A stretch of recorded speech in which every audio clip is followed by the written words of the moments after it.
Alright, the video vlog check everybody. Azrael here. We are here sa SM Aura sa 4th level. And today is the grand opening of the new food court ni SM Aura. Tawag nila Food on 4. So let's tour around at mag-vlog tayo. Tour tayo na ba merong bago dito. Nalaman ko na to sa isang fellow vlogger na galing dito. Nasabi niya kasi kaka-launching nga lang daw. So tama-tama may event ako sa taas. Bumaba na ako to have a ninja vlog tour natin. Alright, pasok tayo. Let's tour around. Wala namang pinagkaiba. So this is the Food on 4, the new food court ni SM Aura. Nalaman ko lang na grand opening niya kanina. Kaya let's do a quick vlog tour. So yung kanilang dining area. O, parang parehas lang naman. Nilagyan na rin naman para mga fake flowers. Para maganda. Meron ditong karang kape. Hindi ko lang kung anong kape ito. Oh, hello! Oh. Sige, sige. Narinig ko nga na ano dito na opening eh. Kaya nasa taas ako, bumaba ako. Ayun sila Angelo. Alaga. Kaya mag-tour muna ako. Sige. So, let's check it out, yo. Ayan, kasi event to kanina eh. Let's stay behind the camera kasi medyo mahigpit dito sa SM Aura. Deli by Shell. Mga sandwiches. Ayan. Ito Saboten, hindi pa open eh. Saboten. Sizzling plate, the usual sizzling plate. Ito yung view ng mga dining area niya. Ayan. Ina-invite dito kaya tama-tama makiki-cover na rin tayo. Teyaka. Oh, interesting to ha. Teyaka. Parang Chinese siya, Chinese style. Kala ko Malaysian. Sushi Nori. Ganda na ng ano ng Sushi Nori oh. Wow naman. Level up si Sushi Nori. And they have here Lechon Prime.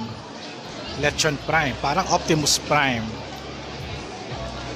Meron silang viewing dito ng mga Lechon Belly. Check it out yo. Ayan. Pagkain nila.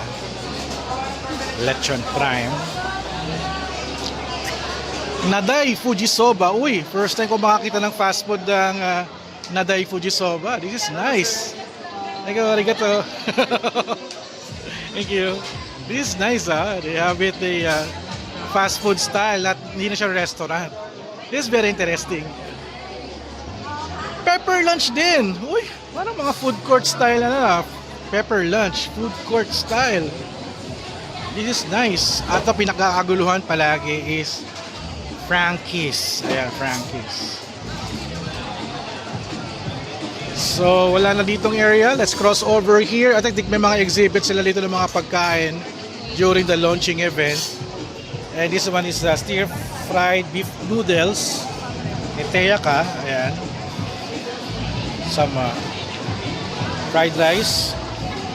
Kay Teyaka din pa to honey glazed prawn. Oh, masarap ha. Kay pepper lunch to. Beef pepper lunch. Yung in-order ko palagi kay pepper lunch. Ayan.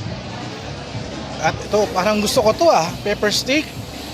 Parang gusto kong kumain to. Kay pepper lunch din to. Ayan. May mga food na naka-display dito. No? Biscuit cheesecake ni Puffy's. Uy, may Puffy's na dito.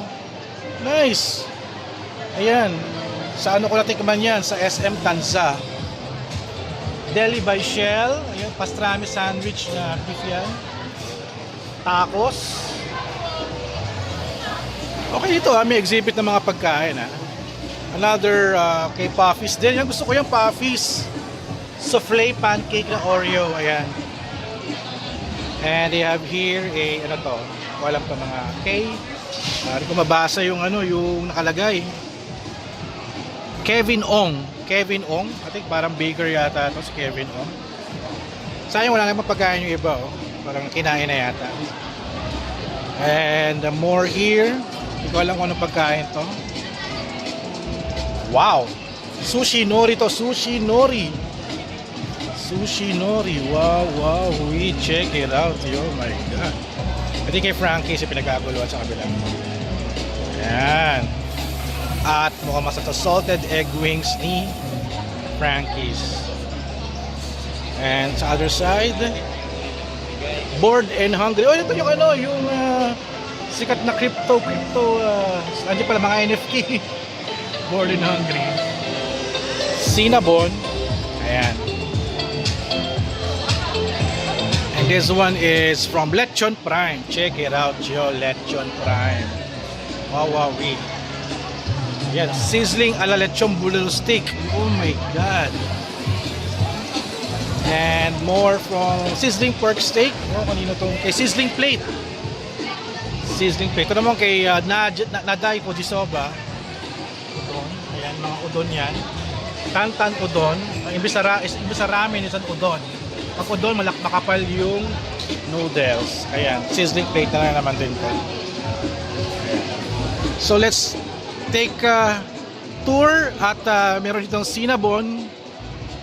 Ayan, kay Cinnabon. Ito muna yung feature natin. Gusto kong i-feature yung kabila eh. Very interesting yung kabila. Mamaya, magantay kayo. So this is Cinnabon. Ayan. Baka mag-take out ako. At ito yung pinaka-interesting dito. Delimondo Cafe. Medyo wala pang laman. Hindi pa sila ready for the opening, pero this is interesting at Delimondo Cafe. So sigurado ako puro corned beef to. At ito yung Bored and Hungry. Yung kanilang trending na burger since last year. Dahil sa NFT style, artwork. Ayan.